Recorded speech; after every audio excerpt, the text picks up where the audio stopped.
ఒకప్పుడు ఒక అన్య సమాజంలో నుంచి మేము రజక కులానికి చెందిన వారు. ఒకప్పుడు బాధల్లో, వ్యాధుల్లో, శ్రమల్లో నా భర్త తాగుబోతే తిరుగుతున్న వేళ, కుటుంబంలో బిడ్డలని ఆదరించని వేళ, భార్య కుటుంబంలో తల్లిదండ్రులను పట్టించుకోని వేళ, నా తండ్రి దైవ సేవకులైనటువంటి ఆయన యొక్క ఉపదేశాన్ని విని మా బ్రతుకులు మార్చుకొని ఈ దినాన నా కుటుంబం సౌఖ్యముగాను, నెమ్మదిగాను, సుఖముగాను, కుటుంబ సమేతంగా అందరం సంతోషంగా ఉండగలిగామంటే మొదట యేసుక్రీస్తు వారైతే మా దైవ సేవకుని బోధల వలన ఈరోజు మా బ్రతుకులు మారిని. మీరు ఎందుకు దూషిస్తున్నారు? మీరు నమ్మటలేదు క్రైస్తవుణ్ణి. క్రైస్తవుని నమ్మిన హిందువులని లేదు, ముస్లిమ్స్ అని లేదు, క్రైస్తవులని లేదు, నానా విధాలుగా మత గ్రంథాన్ని దూషిస్తున్నారు, యేసు ప్రభు వారిని దూషిస్తున్నారు, మరియమ్మ తల్లిని దూషిస్తున్నారు. మీకు ఏమి అధికారం ఉన్నది? రాజ్యాంగంలో ఇదే చెప్పిందా? మన హిందూ ధర్మం ఇదే పలకమని రాజ్యాంగంలో ఎక్కడైనా రాసి పెట్టుందా? మాకు తెలియజేయండి. లేదమ్మా, హిందూ ధర్మంలో ఎలాగో క్రైస్తవుల్ని కించపరచమన్నారు, నీచంగా మాట్లాడమన్నారు, మత గ్రంథాలను దూషించమన్నారు, కాళ్ళతో తొక్కమన్నారు, మూత్రాలు పోయమన్నారు, విసర్జన చేయమన్నారని మీ రాజ్యాంగంలో ఏమైనా రాసి ఉన్నదేమో మాకు బయలుపరచండి. అప్పుడు మేము మౌనంగా ఉంటాం. క్రైస్తవులు మౌనంగా ఉంటారులే, దేనికి మాట్లాడరులే, వీళ్ళు గొర్రెలు కదా అని మీరు గొర్రెలతో లెక్క కడితే ఈ గొర్రెలే సింహాలై తిరగబడతాయి. మీకు తెలియటం లేదు. క్రైస్తవులు అంటే మౌనంగా ఉన్నారు, వీళ్ళు మన జోలు రారు అనుకుంటున్నారు. క్రైస్తవులు ఒక్కసారి నోరు తిరగబడిందంటే, క్రైస్తవులతో పెట్టుకుంటే మీ బ్రతుకులు తారుమారైపోతాయి. అదొకటి గుర్తుంచుకోండి. ఈరోజు క్రైస్తవ సమాజం అంతా కూడా ఎందుకు కదలి ముందుకు రాలేదో తెలుసా? దేవుడు చెప్పాడు, క్షమించండి, ప్రతి వారిని క్షమించండి అని చెప్పాడు. ఆ లేఖనాన్ని ఒకటి మా హృదయాల్లో పెట్టుకొని ఇంతవరకు కూడా మీరు 10 రోజుల నుంచి కూడా మమ్మల్ని దూషిస్తున్నా, క్రైస్తవులను అవమానిస్తున్నా, మా మత గ్రంథాలని మీరు నానా విధాలుగా దూషించి మాట్లాడుతున్నా కూడా మా మనోభావాలు దెబ్బతిని ఈరోజు మీ ముందుకు రావాల్సి వచ్చింది. ఏమ్మా పార్వతక్క, ప్రియా చౌదరి గారు, కళ్యాణి కరాటి గారు, ఆమె కరాటి కళ్యాణి అంట, ఏమ్మా యమునా పాఠక్ గారు, ఒక స్త్రీ జాతికి చెందిన స్త్రీలు మీరు. ఒక తల్లి కడుపులో నుంచి, ఒక గర్భంలో నుంచి 9 నెలలు 10 నెలలు ఆ తల్లి గర్భంలో నువ్వెలాగొచ్చావో మేము అలాగే వచ్చాం.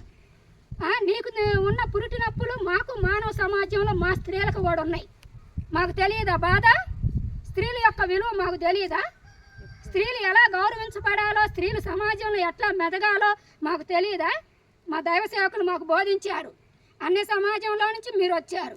పూలు పెట్టుకోవద్దు, గాజులు వేసుకోవద్దు, బొట్లు పెట్టుకోవద్దు, మెల్ల మంగళసూత్రాలు వేసుకోవద్దు అని మా దైవ సేవకుడు మాకు నేర్పలేదు. మీరు హిందూ సమాజంలోంచి వచ్చారు. మిమ్మల్ని చూసి అనేక మంది మార్పు చెందాలి. వారు మిమ్మల్ని చూసి యేసు ప్రభు వారి దగ్గరికి వెళ్తే మీరు ఎలాగ ఉంటారా? అయితే మేము దేవుణ్ణి నమ్ముకుంటాం. మీ బ్రతుకులు మారినయా?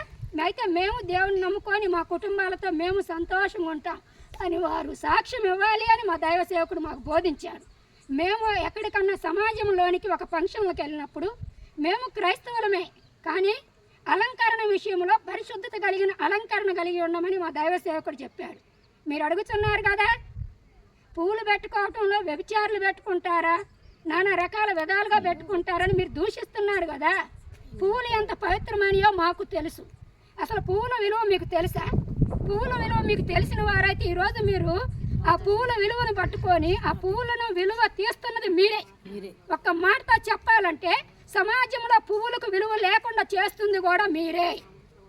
హిందూ మత గ్రంథకర్త అయినటువంటి తిరుపతి దేవస్థానంలో అయ్యగారు పువ్వులు పెట్టుకొని తిరుపతి దేవస్థానంలోనికి రాకూడదు, దండలు వేసుకోకూడదు, అలంకరణ యొక్క స్వాముల వారికే అని చెప్పాడు. మరి అప్పుడు అది పువ్వులు పెట్టుకున్న వాళ్ళు మహా పాపం అని హెడ్లైన్స్ ఇచ్చాడు. అప్పుడు ఏమైంది మీది?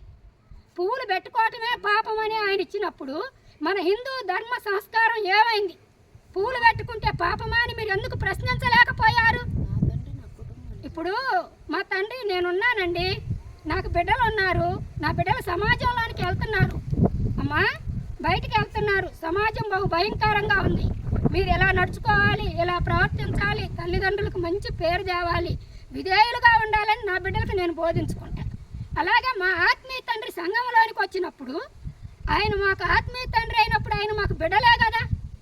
జన్మనిచ్చినప్పుడు తల్లిదండ్రులు భౌతికంగా జన్మనిస్తే ఈ ఆత్మీయ జీవితంలో మాకు పరిశుద్ధాత్మతో నింపబడిన దైవ సేవకుడు పరిశుద్ధాత్మని యొక్క మర్మ రహస్యాలు మాకు బయలుపరిచి సమాజంలో మీరు ఇలాగ నడుచుకోవాలమ్మా అని చెప్పినప్పుడు పువ్వులను మీరు అనేక రకాలుగా వర్గీకరించి పువ్వుల విలువ తీస్తున్నారు. మీరు పువ్వులు ఎంత పవిత్రమైనవో తెలుసా? పువ్వులు ఎంత పరిశుద్ధమైనవో తెలుసా? ఆ పువ్వుల విలువ తీస్తుంది మీరు, దైవ సేవకులు కాదు. హిందూ ధర్మాన్ని చెరిపి వేస్తుంది మీరు. కరాటి కళ్యాణి గారు, ఒక్క మాట మిమ్మల్ని అడుగుతున్నాను.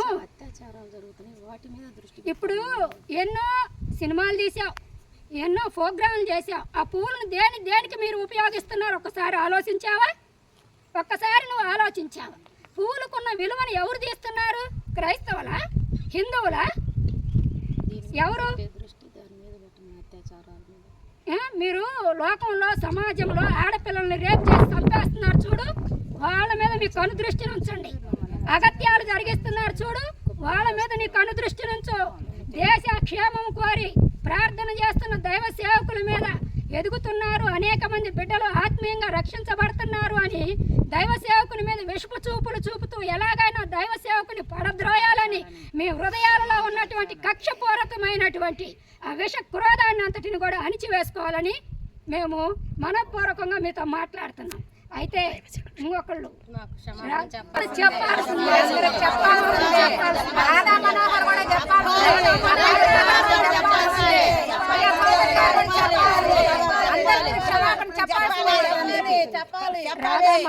మా ప్రియా చౌదరి గారు, పార్వతక్క గారు, ఇంకను ఎంతమంది సిస్టర్స్ అయితే ఈ టీవీల్లో మీడియాల్లో జర్నలిస్టుల్లో ఉన్నారో పనిచేస్తున్నారో, బ్రదర్స్ మీకే మాట్లాడుతున్నాను.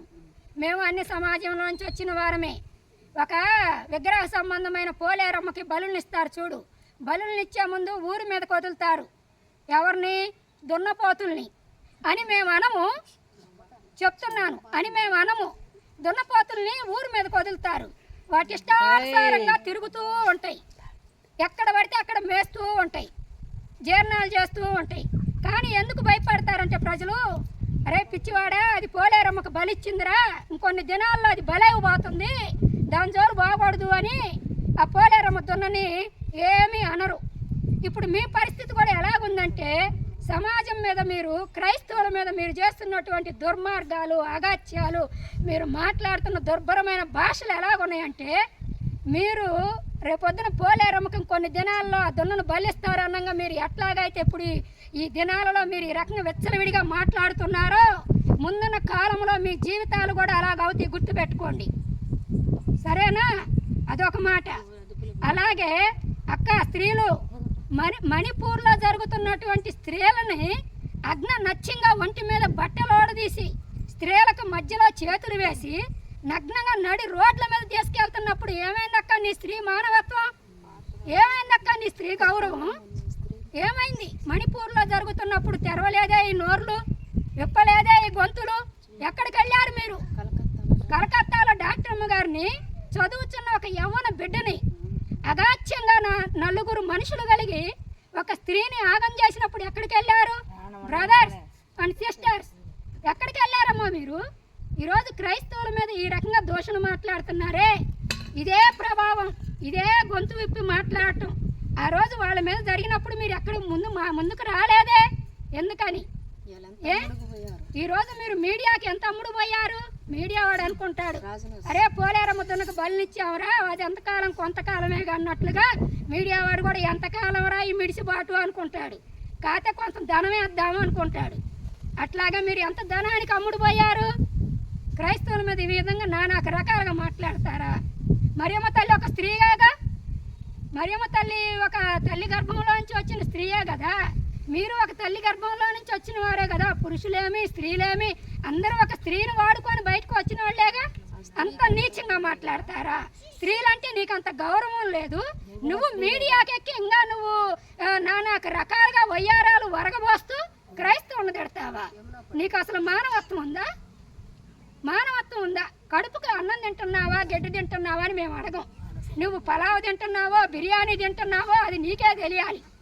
అందుకు కాబట్టి క్రైస్తవుల మీద నువ్వు పలుకుతున్న ప్రతి దుర్భాషలన్నిటిని కూడా ఖండించి మా దైవ సేవకునికి అమ్మ లలిత్ కుమార్ గారు కావచ్చు, కమలాకర్ సుగుణ గారు కావచ్చు, హేమప్రసాద్ గారు కావచ్చు, ఇంకా ఎంతమంది అయితే దుర్బోధకులు బయలుదేరారో క్రైస్తవుల మీద నిందలు వేయటం కాదు, కానీ మా భారతదేశం మీద లేదు. ఎన్నో అగత్యాలు జరుగుతున్నాయి, ఎన్నో కుట్రలు జరుగుతున్నాయి. ఎంతోమంది అబలలను ఏమండి చిన్న పసిబిడ్డలను అమాయకపు బిడ్డలను రేప్ చేస్తున్నప్పుడు ఎక్కడికి వెళ్ళారండి మీరు? ఎక్కడికి వెళ్ళారండి మీరు? వీటి మీద పెట్టండి మీ మీడియా, వీటి మీద పెట్టండి మీ టీవీ జర్నలిస్టు, వీటి మీద పెట్టండి మీ వార్తా పేపర్లు, ఈనాడు పేపర్లు. క్రైస్తవుల మీద ఒక్క మల్లెపూల విషయం తీసుకొని ఇంత రచ్చరచ్చ చేశారే. మల్లెపువ్వు యొక్క పవిత్రత, దాని సువాసన, దాని పరిమళం తెలిసిన మీరు ఇంత దూరం తీసుకురారు. ఒక హిందూ సమాజంలో పుట్టిన స్త్రీలు మీకు తెలియదా? హిందూ సమాజాన్ని మీరు కించపరుస్తున్నారు. ఒక క్రైస్తవుడు కాదు. క్రైస్తవుడు ఎక్కడ ఎలా నడుచుకోవాలో, క్రైస్తవుడు ఎక్కడ మెదిగి ఉండాలో, ఎక్కడ తగ్గి ఉండాలో మా దైవ సేవకుడు మాకు నేర్పించాడు. ఆయన బోధన బట్టి ఈరోజు ఎన్నో కుటుంబాలు కట్టబడ్డాయి. ఎంతోమంది త్రాగుబోతులు మార్చబడ్డారు, ఎంతోమంది వ్యభిచారులు మార్చబడ్డారు, ఎంతోమంది మతోన్మాద మనుషులు మార్చబడ్డారు, మాంత్రికులు మార్చబడ్డారు. అంటే మీకు దైవ సేవకుని మీద కక్షపూరితమైన విషయము మీరు హృదయాల నిండా నింపుకొని దైవ సేవకుని ఏ విధము చేతనైనాను దైవ సేవకుని కించపరచాలి, అవమానపరచాలని మీ దురుద్దేశంతో ఈ రకంగా సోషల్ మీడియాలో పెడుతూ అవమానపరుస్తున్నారు. దైవ సేవకులను అవమానపరిస్తే క్రైస్తవులుగా మేము ఊరుకోం. మా మనోభావాలు దెబ్బతింటున్నాయి. మా మతగంధాన్ని కించపరిస్తే మేము ఊరుకోం. మా మనోభావాలు దెబ్బతింటున్నాయి. మా యేసు ప్రభు వారిని కించపరిస్తే మేము ఊరుకోం.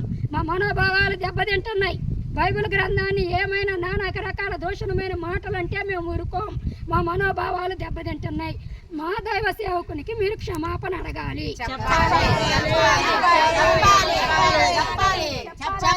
మీ ముందుకు రావడానికి కారణం ఏంటి అంటే, ఈరోజు సోషల్ మీడియాలో వైరల్ అవుతున్న వీడియోల గురించి మీ ముందుకు రావాల్సి వచ్చింది. లేకపోతే మేము ఎప్పుడైనా మాట్లాడారగము వచ్చారగము.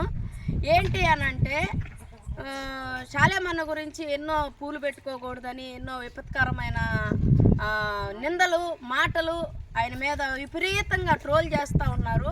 దాన్ని బట్టి మేము రావాల్సి వచ్చింది. మేము అన్ని సమాజంలో నుంచి వచ్చాం. అమ్మ ప్రియా చౌదరి, మేము చౌదరి కుటుంబంలో నుంచి వచ్చిన వ్యక్తులమేను.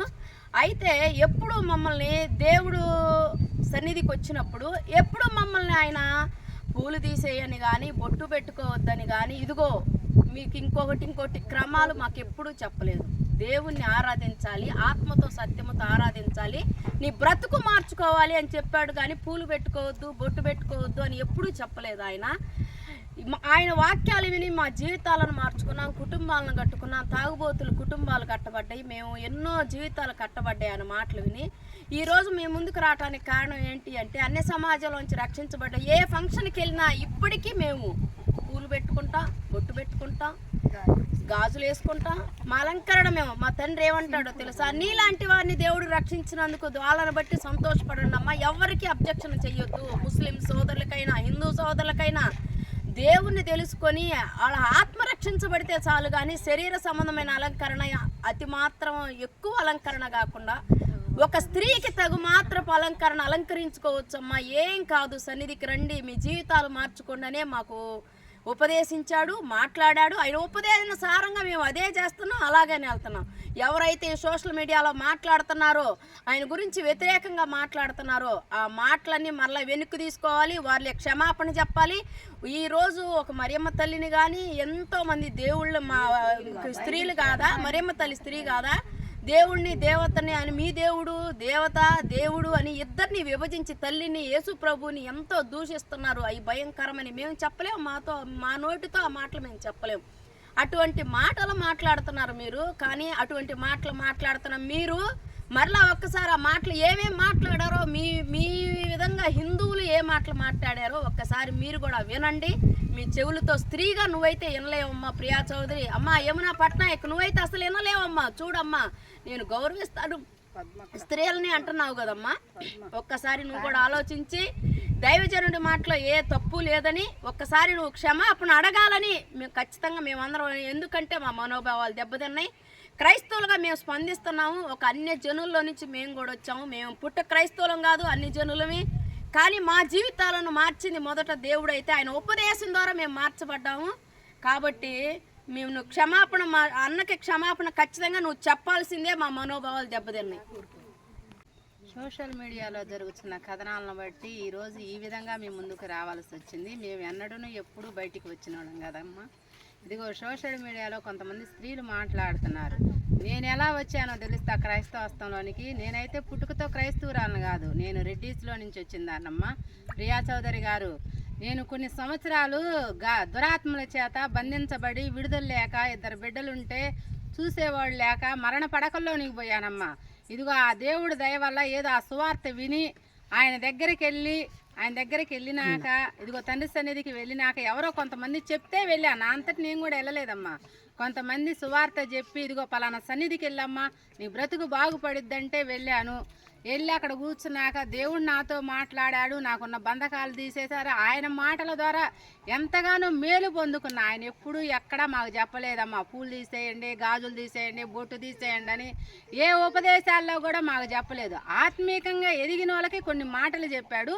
అవి తీసుకొని వాళ్ళు పరిచారకులుగా మార్చబడి దేవుడికి అంకితం అయిపోయారమ్మా. ఆ బిడ్డలు సమర్పణ కలిగి దేవుడికి సేవ చేస్తున్నారమ్మా. వాళ్ళను సంబోధించి మాట్లాడిన మాటలు ఇవాళ అనేక విధాలుగా ఆయన చెప్పినది ఒకటైతే అనేక విధాలుగా తీసుకొని నానా మాటలని ఆయన్ని కించపరుస్తున్నారు. మీరు ఆయన కాదమ్మా చెప్పాల్సింది.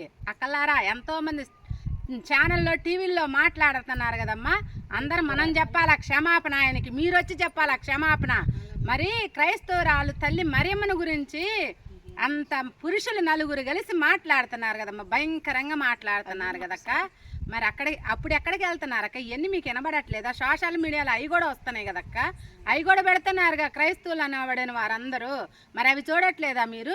వాటిని చూసి మీరు ఎందుకు స్పందించలేకపోతున్నారు?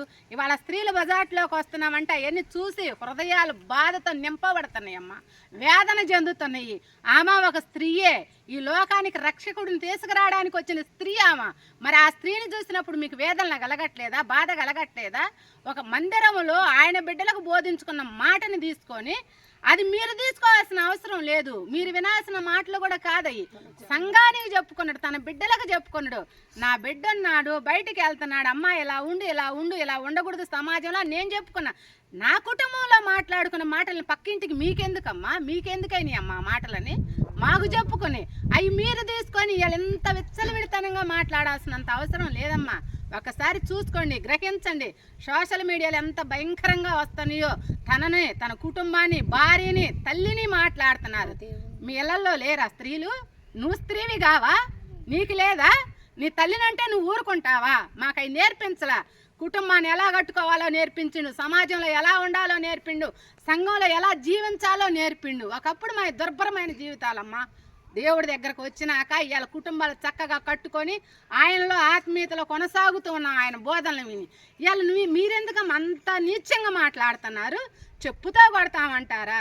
ఒక ఉన్నత స్థాయిలో ఉన్న దైవ సేవకుడే ఒక పురుషుడైనా కానీ అందరినీ గౌరవించాలంటున్నావు. మన సంస్కారం ఇదే నేర్పిందా? చెప్పుతో కొట్టమని నేర్పిందా? వాడెవడు అంటున్నావా? వాడెవడంటానికి ఇవాళ నువ్వెవరో మాట్లాడడానికి తన కుటుంబంలో నుంచి తీసుకున్న మాటలు నువ్వు బయటికి తెచ్చి మాట్లాడుతున్నావు. ఆయన మాట్లాడాల ఆ మాటలో హిందూ మహిళల్ని నువ్వు కించపరుస్తున్నావు, ఉద్రేకంగా నువ్వు రేపుతున్నావు. సమాజంలో ఆయన మాట్లాడలేదు కదా, సంఘంలో బోధించుకున్నాడు ఆయన మాటలు. నువ్వెందుకు కులాలకు అందరినీ పురుకొల్పుతున్నావు, జనాన్ని రేపుతున్నావు? ఇలా క్రైస్తవులు లేసారంటే నువ్వెక్కడుంటావు ఒక్కసారి ఆలోచించుకోండి. క్రైస్తవ సమాజంలో ఇవన్నీ జనాల్లోకి వెళితే క్రైస్తవులు అందరు కదిలితే ఇలా మీరు ఎక్కడుంటారో చెప్పండి. క్షమాపణ నువ్వు చెప్పాలా మా తండ్రికి, ఆయన కాదు చెప్పాల్సింది క్షమాపణ. ఒక్కసారి గ్రహించండి. అక్కలారా అన్నలారా మాట్లాడుతున్నారుగా సోషల్ మీడియాలో. మేము అందులో నుంచి వచ్చిన వాళ్ళమే, మాకు కొన్ని తెలుసు, తెలియకుండా ఏమీ లేవు. కానీ మన సంస్కృతి అది నేర్పల. ఇలా మరియమ్మ తల్లిని అన్నారు, అదే వాళ్ళు తిరగబడి మన దేవుళ్ళు అంటే మనం ఊరుకుంటామా? ఊరుకోరు కదా. మనం చేసుకుంటున్నాం పూజలు, వాళ్ళు ఎప్పుడు మనల్ని తిరస్కరించలేదు కదా. సంఘంలో చెప్పుకున్న మాటలు అమ్మాయి నువ్వెందుకు తీసుకున్నా? ఎంత వైరల్ చేస్తున్నారు అక్కలు. అవన్నీ మీరు చేయాల్సిన పని లేదు కదమ్మా. క్షమాపణ ఖచ్చితంగా చెప్పాల్సిందే ప్రియా చౌదరి, ఇంకా ఉన్న అక్కలందరూ చెప్పాల్సిందే. చెప్పకపోతే ఎంత దూరమైనా వస్తాం, ఎక్కడికైనా వస్తాం. మేము కూడా అందరు కలిసే వస్తాం, స్త్రీలుగానే వస్తాం అందరం కూడా. అన్ని సమాజంలో నుంచి వచ్చామక్క. నాకు బిడ్డలు లేనప్పుడు దేవుని దగ్గరికి వెళ్ళి నమ్ముకున్నప్పుడు దేవుడు నా జీవితంలో కార్యాన్ని చేసి ఒక బిడ్డనిచ్చాడు. అప్పటి నుంచి మేము దేవుని వెంపటిస్తున్నామక్క. అప్పుడు వెంబడిస్తున్నప్పుడు మా అన్న మాకు చెప్పలేదు, పూలు పెట్టుకోవద్దమ్మా, గాజులు వేసుకోవద్దు, బొట్టు పెట్టుకోవద్దు అని మాకు చెప్పలేదు. దేవుని మేము వెంబడిస్తూ దేవుని గుర్తు ఎరిగినాక మేము ఎలా ఉండాలో మేము చెప్తున్న వాక్యాల ద్వారా విని బలపరచబడి అన్ని సమాజంలో ఉన్నప్పుడు దేవుని దగ్గరికి వెళితే ఎలా ఉండాలో నేర్చుకొని అలా మేము నడుచుకుంటున్నాము. ఇప్పుడు అంటున్నారు దేవసేవకుడు ఒక ఉన్నత స్థానంలో ఉంటే చెప్పు తీసుకొని కొట్టాలంటున్నారు. మీ అమ్మని ఒక బూతి మాట అంటే నువ్వు ఊరుకుంటావా? మా తండ్రి అనేమని చెప్పలేదు కానీ మీరు ఊరుకుంటారా? నీ కుటుంబంలో నీ బిడ్డలు ఉంటే బయటికి సమాజానికి వెళుతుంటే నువ్వేమి బోధించవా, ఏమి చెప్పవా? నీ బిడ్డలను ఎలా పడితే అలా బయటికి పంపిస్తావా? పంపించుకోవుగా, ఎన్నో జాగ్రత్తలు చెప్పుకుంటావుగా. మా కుటుంబంలో మా తండ్రి ప్రత్యేకమైన బిడ్డలకి ఇలా ఉండాలి, ఇలా నడుచుకోవాలి, ఇలా జాగ్రత్తగా ఉండాలని మాకు బోధించాడు. నీకెందుకు? మా కుటుంబంలో మా తండ్రి మాకు బోధిస్తున్నాడు. అసలుకి నా తండ్రి మీద వస్తున్న వీడియోలు మీరెందుకు చూస్తున్నారు? అవి మీకు సంబంధించినవి కాదు కదా, ఒక క్రైస్తవులకు సంబంధించినవి కదా. మీరెందుకు చూస్తున్నారు? మీ వీడియోలు మేము చూడట్లేదే, మీరు పూజలు చేస్తున్న వీడియోలు మేము చూడట్లేదే, మావెందుకు మీరు చూస్తున్నారు? ఎంతో మంది చనిపోతున్నారు కదా. ఇదిగో పాపంలో ఉన్నవారిని నా తండ్రి రక్షించాడు. ఇదిగో కొంతమంది యవ్వన బిడ్డలని పాడు చేసి చంపేస్తున్నారు కదా. నువ్వు ఒక జర్నలిస్ట్ అంటున్నావు కదా, మరి అట్టాటి వారి మీద పెట్టవచ్చు కదమ్మా, ఇలాంటి వారి మీద పెడుతున్నావు ఎందుకు? ఇంకొక మాట, ఒక ఉన్నత స్థానంలో ఉన్న బ్రాహ్మణ పుట్టాడు, అసలుకి మాట్లాడొచ్చా? బ్రాహ్మణ పుట్టి మాట్లాడొచ్చా? ఎంత నీచంగా మాట్లాడుతున్నారు. అవే మాటలు మేము మాట్లాడగలను కానీ మేము మాట్లాడలేము. ఎందుకు? మా తండ్రి నేర్పలేదు. తను అంటాడు, అది చెప్పుకునేది కాదు. అదే మాట తిప్పి మేమంటే ఆ పూజారి ఏమవుతాడు? ఒక్కసారి ఆలోచించుకోమనండి ఆ పూజారిని. మా తండ్రిని చెప్పు తీసుకొని కొట్టాలంటున్నారు కదా, మరి ఇంతగా చండాలంగా మాట్లాడుతున్న వారిని మేము ఏ చెప్పు తీసుకొని కొట్టాలో, ఏ చెప్పు కొట్టాలో ఒక్కసారి మీరు చెప్తారా? చెప్తే కూడా మేము కూడా అదిలే చేస్తామమ్మా. దయచేసి ఒక స్త్రీ పుట్టిన నువ్వు కొంచెం ఆలోచించు. నీ మైండ్ ఆ వీడియోలను ఒక్కసారి చూడు. ఒక తల్లి ఉన్న స్థితిలో మరేమని అంత నీచంగా మాట్లాడతారా? నువ్వు కన్నావుగా ఒక బిడ్డని, ఇంకొక బిడ్డ ఉందా? ఆ బిడ్డ ఉంటే అదే మాట నీ కూతురు అడిగితే నువ్వు ఆలోచిస్తు. నీ కూతురు అదే మాట అడిగితే ఏం చేస్తావు? ఒక్కసారి తల్లి పుట్టిన స్త్రీ అయితే నువ్వు, ఒక బిడ్డకి జన్మనిస్తే స్త్రీ నువ్వు, అది ఆలోచించమని. మా తండ్రి పైన వేస్తున్న నిందలను, ఆ ఛానల్ను ఎంబట మూచి వేయకపోతే మేము ఎంత దూరమైన వెళతాము, ఎక్కడికైనా వెళతాము, ఎన్నిట్లయినా మేము ఎదురీదు కానీ ముందుకు సాగుతాము. మా తండ్రిని పట్ల మీరు క్షమాపణ చెప్పాలని మేము కోరుకుంటున్నాం. చెప్పాలి.